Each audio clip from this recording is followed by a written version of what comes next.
This is BBC News. I'm Lucy Hockings. Our top stories. Russia launches a full-scale attack on Ukraine from multiple directions. Ukrainian CCTV captures these images of the Russian military crossing the border from Crimea to the south. Missiles have struck key targets in the capital and in the east of Ukraine. Several deaths have been reported. Ukraine's president issues this update. Russia has carried out strikes on our military infrastructure and on our border guards and border detachments. Explosions were heard in many cities of Ukraine. We are imposing martial law in all regions of our state.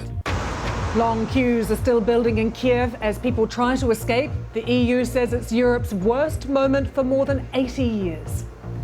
These are among the darkest hours for Europe since the end of World War II. Russian tanks are already reported to be in Ukraine's second city of Kharkiv. We're expecting a statement within the hour from NATO's Secretary General, and we will bring that to you live.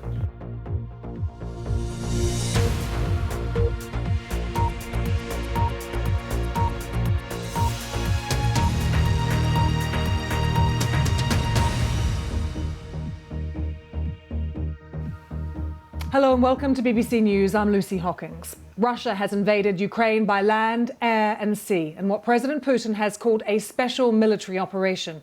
Ukraine says Russian military vehicles have entered the country from many directions, including from occupied Crimea and from Belarus to the north.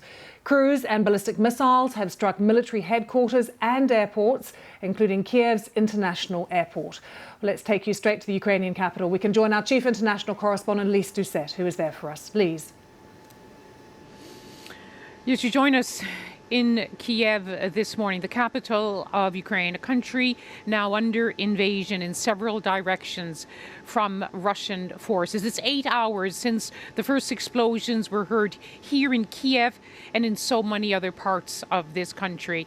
In the last hour, we also heard an explosion, saw an explosion here in the capital in this direction, and there's an acrid smell still in the air that we can taste and feel, the sense of the explosions that are still happening here and in eastern Ukraine, with many Ukrainians now asking how far will this invasion go and how long will our lives be turned upside down like this?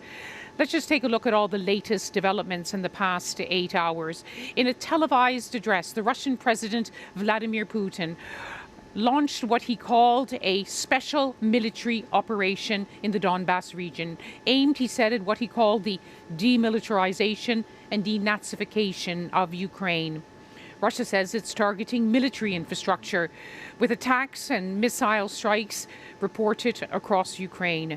Ukraine's foreign minister has accused President Putin of launching a full-scale invasion. Leaders around the world have strongly condemned this offensive. Russian military convoys have entered Ukraine from several directions, including from neighboring Belarus. Earlier this week, President Putin had announced he would recognize the independence of two self-proclaimed People's Republics of Donetsk and Luhansk in the east of Ukraine. Well, overnight, martial law was declared here in Ukraine. President Zelensky has called on all citizens who were ready to defend the country to come forward and that weapons will be made available. He said the government will issue weapons to those who are willing to bear them. And in his televised address, the Russian leader vowed retaliation against those who interfere with this operation, which is still underway.